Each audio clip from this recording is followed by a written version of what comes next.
Hey,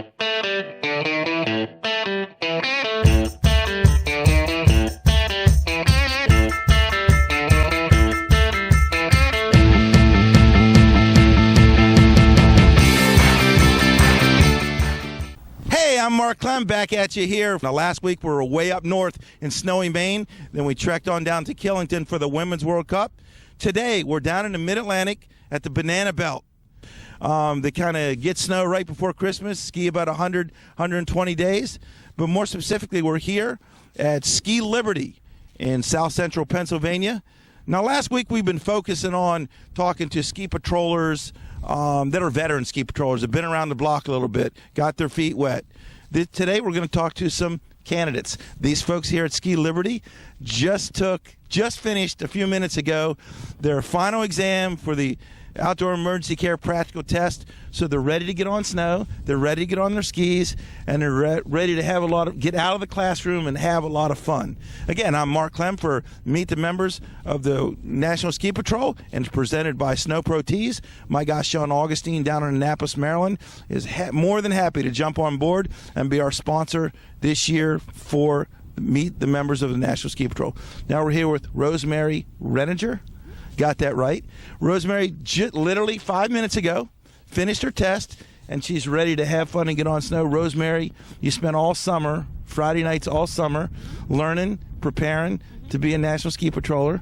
I'm sure you passed the test today. How do you feel? I feel great. It's been absolutely wonderful getting the experience with all the different ski patrollers. One of the reasons that I got involved in ski patrol is that my mother is elderly, and when she was recently in the hospital, the skills that I learned here let us take better care of her in the hospital, and it was just wonderful. Now, just talk about, it's one thing to train for a winter job when it's cold in the winter and that whole bit. You guys spend every Friday night, every Friday evening, sitting in the classroom at Montgomery College in the book like you're in college. You could have been at the beach. You could have been out having fun, but you chose to spend that time learning to be a ski patroller. Why did you do that? The two main reasons I got involved in ski patrol, one was my fiance. We got engaged actually during the course of all this. He's been a ski instructor before, but he had always wanted to be in ski patrol, and we were looking for something that we could both learn to do together that would be an achievement. So we figured this was a good place to be because we both love to ski. And like I said, with my mom, I knew she's been sick on and off, so I knew just knowing more about medical scenarios and things that happen, it would put me in a better position to take care of her. Now, I can honestly tell you, when I did my class 27 plus years ago, after the first class we did anatomy, I'm like, I'll never make it. Did you ever have a feeling where like, am I going to make it? Many, many times. It's the training. I have to say, one of the best experiences with this has been working with the ski instructors. The ski instructors have done a phenomenal job of preparing us for each segment that we had to complete, each section of the test, or each test that we were completing. But they really invested a lot of their time, their best practices, and just their personality in us without knowing how we would turn out. And that was it's a lovely testament to what National Ski Patrol is. Not to brag or anything, but I went through the program here in the Mid-Atlantic area, and Steve Soboleski, Jay Thompson, Dave Weiss, and all those guys, a plethora of knowledge. Yeah, you got good schooling. Okay, just talk about what's next. I mean, we don't have any snow on the mountain. They're saying next Thursday we're probably going to start making snow. I know you guys I can't wait to get my skis on. No, we're looking forward to the first snow. My coworkers always laugh at me because I go dancing in the snow the first time it snows. Our ski and toboggan training starts January 1st, but as soon as the mountain opens, we have our regular weeknights that we have to be here. And we're just looking forward to getting the skis back on and getting experience in what is it like to ski with the toboggan and all of the other components that we have to learn. So for me, I learned to ski here at Ski Liberty 3 years ago, and it's going to be a whole new world. That's going to be great. Now, Rosemary, you kind of said you dance in the snow. You appear to be kind of like a snow goddess, and you're wearing snowflake earrings. Is there any coincidence in that? Well, I wear the snowflake earrings when I want the snow to come. So, yeah, it's kind of channeling my my desire that we get the snow to come. Actually, for our honeymoon, we're going to Lake Placid because by then we'll be able to ski better. And we wanted to go to an Olympic site and somewhere we hadn't been before. So. Now, very few of us are professional ski patrollers, make our living, if any, if we make enough money. Where did you come from? What's your background? Where do you live? And how long does it take you to get to the mountain? Because some people drive hours to get here. Give me your background. My background, so currently I am a service operations manager for CarMax, so I work 12-hour shifts during the week, but I'm off on weekends and evenings. It takes me about an hour and a half to get here from work, so trying to work out all the scheduling has been kind of crazy. Before that, I was a church choir director and involved in a lot of other things that were not particularly athletic, but now I do triathlons and 5Ks in between times. So for me, the transportation getting here it takes a lot of investment of time, but it's very rewarding to do that. And I know you had other questions and I can't remember what they are. That's okay. Driving an hour and a half. Some people complain if they got to drive 15 minutes, but the majority of the ski patrollers around here come from Rockville, the DC, the Baltimore area, so you are going to drive. Yeah. You're going to get up at dark 30 on Saturday morning and get here even when it's snowing. Yeah. Can't wait, can you? It'll be great. It'll be great. I honestly think we're going to spend a lot of time at the local hotels on the weekends and just make ski weekends out of it. Now you haven't got into hardcore ski patrolling yet.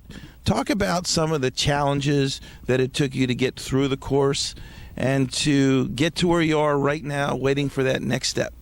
Sure. The challenges mainly involved just being able to get to all of the practices. You mentioned once a week we had classes at Montgomery College.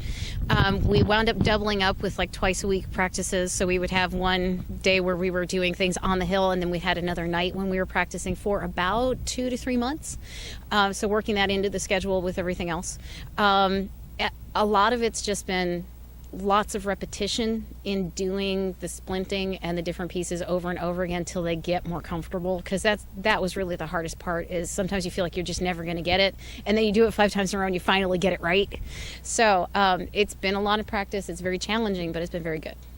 Now, going into the skiing aspect, you're going to start into your ski and toboggan training, and that's going to take the majority of the winter, but you're also going to be skiing. Mm-hmm. So tell me about how much fun you have. And it sounds like you grew up here at Liberty Skiing, and some of your favorite trails, and what you can't wait to happen in a couple weeks. Honestly, I think one of the most interesting things is going to be learning to ski moguls, because I've had exactly one mogul lesson.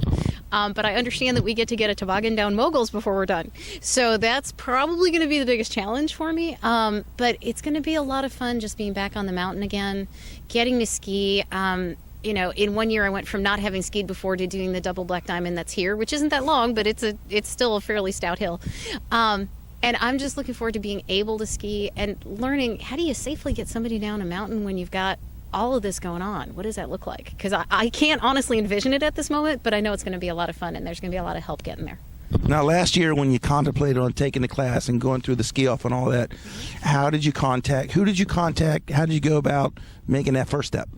The first step actually happened because my fiance was here during the ski off, and we started skiing with some of the ski patrollers, and they assessed the skiing kind of as we were doing that. And he'd always been interested in it, so he started asking a lot of questions, and I kind of came along for the ride, which was wonderful. It was absolutely wonderful.